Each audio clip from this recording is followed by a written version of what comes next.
Hey, I'm Jen, and I'm a woman in long-term recovery. I'm also a CARC, SERPA, a rape crisis counselor, a whole bunch of other stuff, creator of Supplies for Life, and a syringe peer. If you check out my description box down below, you'll find everything you need to know about me, things I've been involved with, social media handles, all that other stuff, and my Amazon wish list for go bags. That's super important. That's what I use to help people in my local community who are struggling. Today, we're going to be doing a Q&A on harm reduction. So I asked you guys to send in some questions, and you did. Bear with me because I'm going to be looking between you guys and my laptop to read the questions. So we're going to jump right into it. Let's see. I need my glasses so I can see. So Megan Servants. Please be mindful if I butcher your names. It is not intentional. What type of supplies do you need for harm reduction? This is a very general question, and I'm not sure exactly what you mean. Do you mean what do I need, or what do people in general need? I'm going to go with generalization. So people in general just need, and if we're talking about harm reduction for substance use disorder, people need clean supplies, they need Narcan, they need testing strips, things of that nature, just so they can properly administer drugs for their use and have less harm because of it. So when I give clean supplies, those clean supplies make it so we stop spreading infectious diseases and other things like that. Testing strips obviously allow us to test the drugs to make sure that we know if they are fentanyl positive or not, and then we can proceed that way. Sorry, little kid just jumped on the table. So that's that. I hope I answered your question, Megan. Jennifer Rose 4 said, to do needle exchange as an individual, do you need special permission? I'm not sure what do you mean? For me to do one, do I need special permission? Not exactly permission, but certifications. I've done trainings for it, and I work for a larger agency, if you will. She also asked, how do we get more safe injection sites opened in other places? Well, isn't that the $1 million question? I think we just keep doing what we're doing and showing people that these sites work, I'm the type of chick, show me the data, show me the research. And I think this is very similar to that as well. If we keep showing people, look, we're saving X amount of people's lives. X amount of people from these safe injection sites have gone into rehab or into detox, have, saved their lives, quit using drugs, quit using such harmful drugs, have shown that instead of injecting drugs, they're now smoking them or sniffing them. And that's literally what harm reduction is, right? And I think if we keep showing that these things are working, then we go from there and we have the proof, right? So next up is Shannon. I had called her. She had a question about something, and I had called her, and she said, thank you for the video call today. You are amazing. Thank you, Shannon. I did not forget about you, so don't think that I did. I just have been, I'll message you. Blended Family Troubles said, what makes this a difficult job for you? What makes this a difficult job for me is the simple fact that I fight a losing battle every day. And I know this. See, it makes me emotional even just thinking about it. I'm going to lose people no matter what I do. So no matter what I do, I'm going to lose people. And that sucks because I don't just surfacely get to know people, right? I really get to know them. I get to know their fears, their hurts, their happinesses, and then I lose them. And it fucking sucks. That's the hardest part. Larissa wants to know, she said, hi, Jen. Okay. Hi, Jen. This is a completely hypothetical, but curious on your opinion, suggestions for family or friends of someone in active addiction. Where is the line drawn between helping for harm reduction purpose versus so-called enabling? Should there even be a distinction in your opinion? What types of boundaries, if any, should be put in place? I guess that's actually 3 questions. Looking forward to the video. By the way, I absolutely believe in harm reduction in everything you do. I'm just trying to educate myself on the latest thinking of professionals like yourself in the community. First off, Larissa is like the MVP of Supplies for Life. There's a few of you who have that title, and she is one of them. I can count like clockwork every month that this amazing, beautiful individual soul will send donations, and it's always right on time. So for that, Larissa, I appreciate you, man. For real. I want to start by saying I am not a believer in tough love. I think tough love is a very prehistoric way of handling situations that include human beings. And I think that has gotten us nowhere but an entire population across the world of people who suffer from substance use disorder and trauma and are not heard, not understood, and feel lost. And I feel like it's just such an archaic way of dealing with things. So I think, this is a very interesting question. And I think, of course, there's always a very thin line between helping and enabling. And it sometimes looks very much so the same. And every situation is different. So it's very hard for me to say, like, this is where the line in the sand is drawn. And if you're on this side, you're doing this. And if you're on this side, you're doing that. Because that's not how it is. It's a case by case basis for everyone. Certain things I do with one person could potentially be enabling. But if I do the same thing with another person, it's what gets through. So it's really a case by case basis. And I don't think there really needs to be I guess in a sense, maybe there should be a distinction if you are not a professional and this is not something you're doing every day and whatnot. For me, I know, I just sense it. I know when something is being enabling and something is being helpful. Maybe because I've lived that life and I don't know. I don't know how to describe it. It's weird. What type of boundaries? So boundaries should always be in place in everything you do in life, not just if you're working with someone or caring for someone or love someone with substance use disorder. Boundaries need to be a part of your life. With your children, with your parents, with your employers, employees, friends, shit. You even need to have boundaries with yourself. I think boundaries are incredibly important and powerful, and they set the tone for the way your life is directed.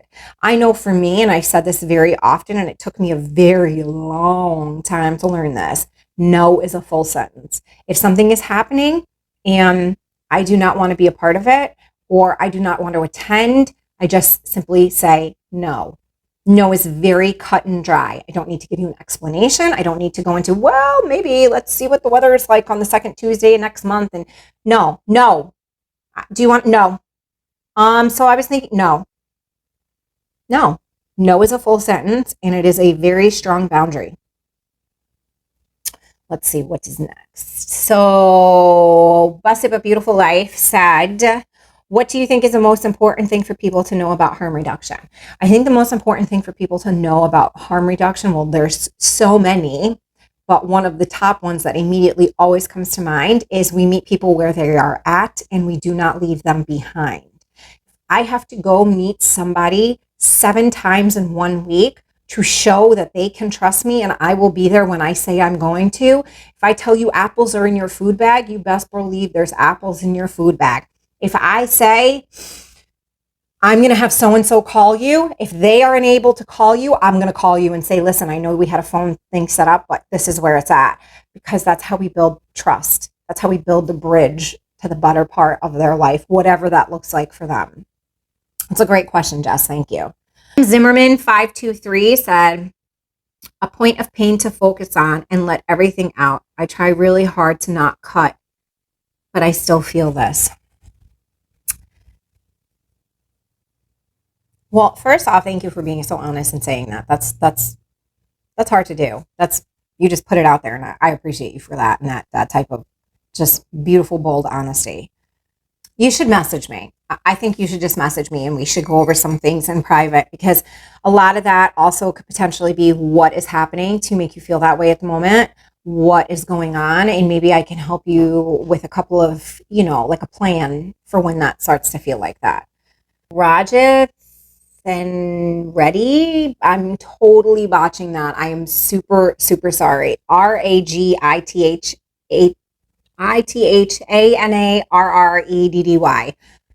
That's a long one. How do you love and support without enabling? You just do, you have to, again, it goes back to boundaries. There's, if someone comes to you and they need help with their phone bill, well, you can say, okay, give me the information for your phone bill and I will get some of that taken care of for you. This is all I can do. This is putting me out of my way, but I'm willing to do that because I want you to know that this is important to me too. Just simple things like that. It's difficult. It's very difficult to try and figure out what is the right thing to do versus just doing it because it needs to be done. And that's what I see a lot of coaches and peers and people new into this type of career. It's much easier for us to just do it for them than to allow them to do it for themselves because we know what they need. When in all actuality, that's the complete opposite of helping someone and the job of what the job entails, right? The job entails us just walking alongside them on their path while they make their decisions because it's their life.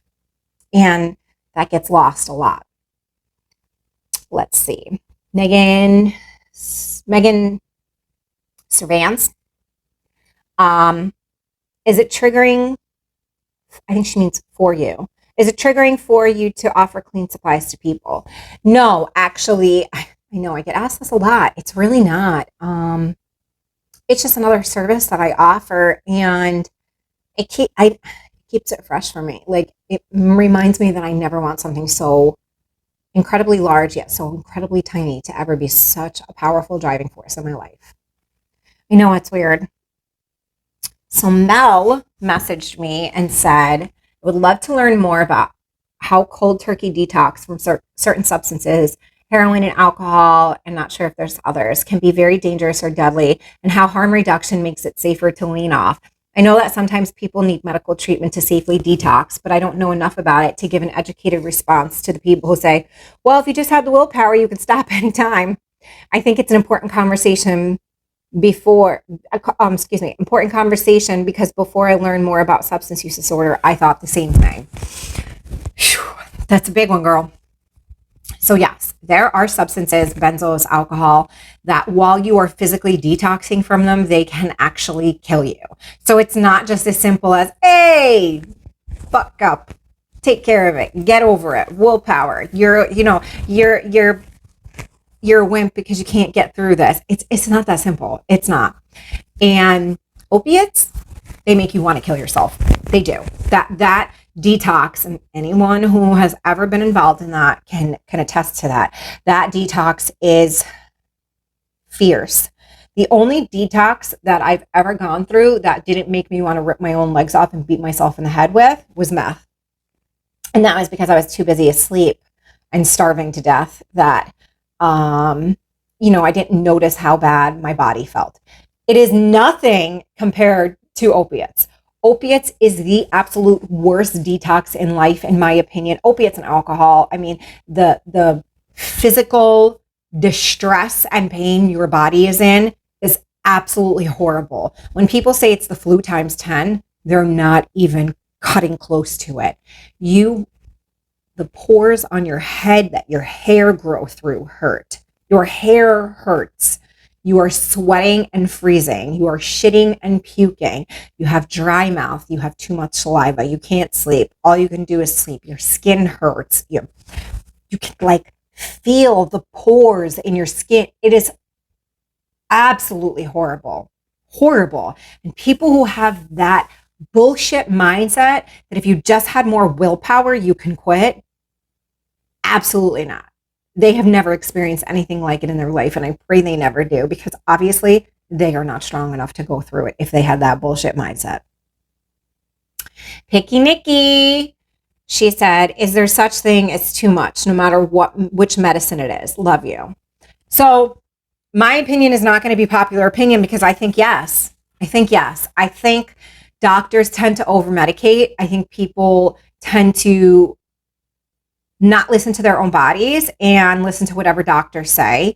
I think you can be given too high of a dose of Suboxone. Absolutely. 100%. I think I'm 100% behind people who use marijuana for medication.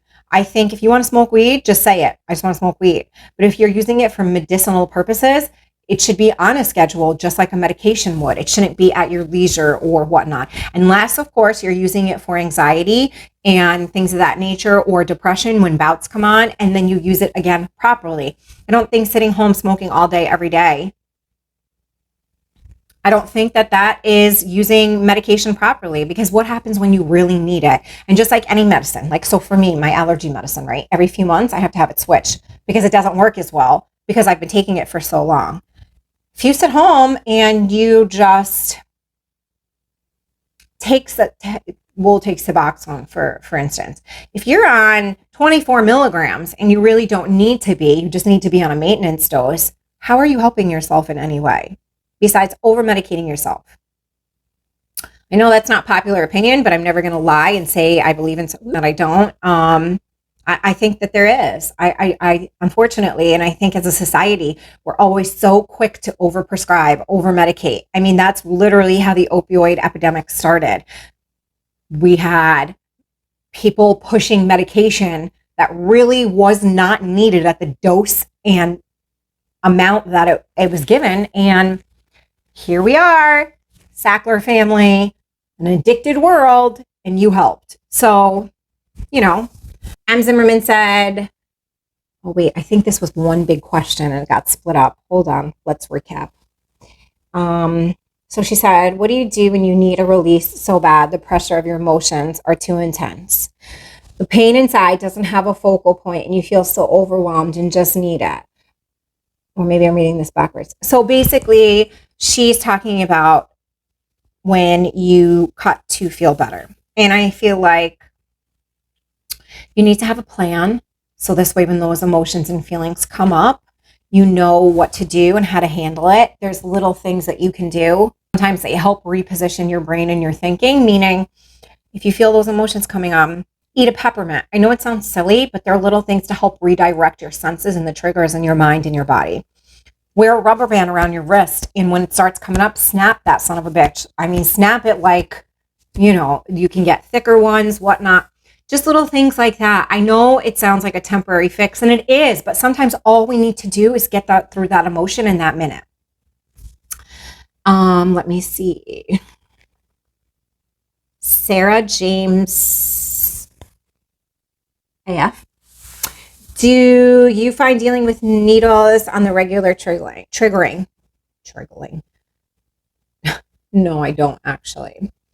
Rainy Day Kid said, what is the difference between support and enabling? And I think I feel like this is the theme everyone just needs to know, and it's different for everyone.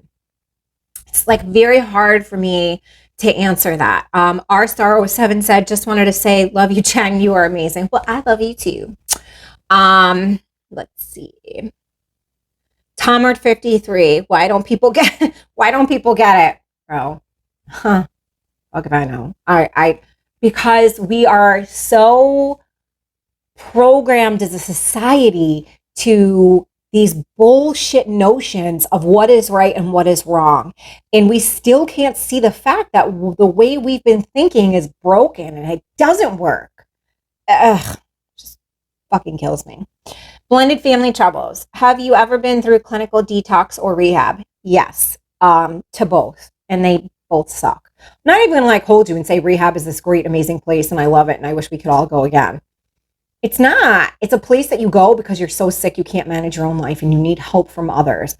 And you go and you have to process all these drugs out of your system, yet still participate in these fucking groups that you don't want to be in with people you don't know, talking about the most personal things that have ever happened to you in your life, the trauma that you carry that keeps you sick. Ugh. Rehab is not for the faint of heart. It's just not. And I will never take that from anyone. Rehab is rough. So Ferry 5205 said, what is it? I appreciate that. Harm reduction is when you reduce the harm in your life. It's Very basic concept. If you are diabetic, reducing your sugar intake, harm reduction. If you have cancer, reducing the amount of sugars that can get processed into heat to feed your cancer, harm reduction. When you use drugs, testing your drugs, harm reduction. If you are obese, cutting back on what you use. When you go in the car and you put your seatbelt on, harm reduction. You're reducing the amount of harm that could potentially come to your life. It's a very basic concept that has been around for the beginning of time, right? We all want to reduce the harm in our life. But when it comes to drugs and alcohol, people get just weird about it because they think needles and this and that. And yes, that is a part of it. It is not all of it. I know a lot of people have just been, all right, so you know how lately everyone has been going off in the news because the media leads us like sheep and have said crack pipes, crack pipes, crack pipes. Yes. Oh, Biden's administration understands harm reduction like no administration before has, whether you're for him, against him, whatever. This, unfortunately, is where our world is at. We are sick and suffering and dying, and we need somebody to step up and release money in order to be able to help us. We cannot recover 6 feet under. There is no way possible. And I have met some of the most amazing souls ever because they were able to recover, because someone gave a shit and reached out and they put the work in. I would not be here today doing everything that I'm doing in this world and in this life and in general if Pastor Derek didn't care enough about me to love me when I couldn't love myself and talk to me kindly and meet me every week when he said he was going to meet me and never let me down as far as showing up and listening and having compassion and empathy and love and encouragement. And that is what harm reduction is. Believing in someone when they can't believe in themselves, seeing what they potentially could be when they can't see it themselves, meeting people where they are and understanding why they're where they are and not forcing them to try and be something that they're not or making them do something they don't want to do. That, my friends, is the basis of harm reduction and what it really is. And yes, the administration is saying give out crack pipes, but that's literally all the media heard was crack pipes. It's not about crack pipes. It's about saying, here, take this, do this safer because I love you and I want you to stay here and I want you to be able to become the person you're truly meant to be. And all the media can focus on is the word crack pipes because it sells stories and it creates dander up and drama and all this other shit. At the end of the day, fuck these crack pipes. It's not about crack pipes. It's about the human beings attached to them that we're trying to save. So when my daughter's generation is having children, there's still grandparents here to see those babies. We are losing an entire generation and all the media can focus on is crack pipes. How about get that hyped about how many people died last year from opioid deaths? Fuck crack pipes. But let me stop here because I can go on and on for this and the injustice of how the world is treating people who use drugs for days. As always, I love these Q&As because I get to hear what you guys have to say or want to know, and I hope I answered your questions well. And remember, we recover loudly, so those behind us do not suffer in silence. I will see you all in the next one. Bye.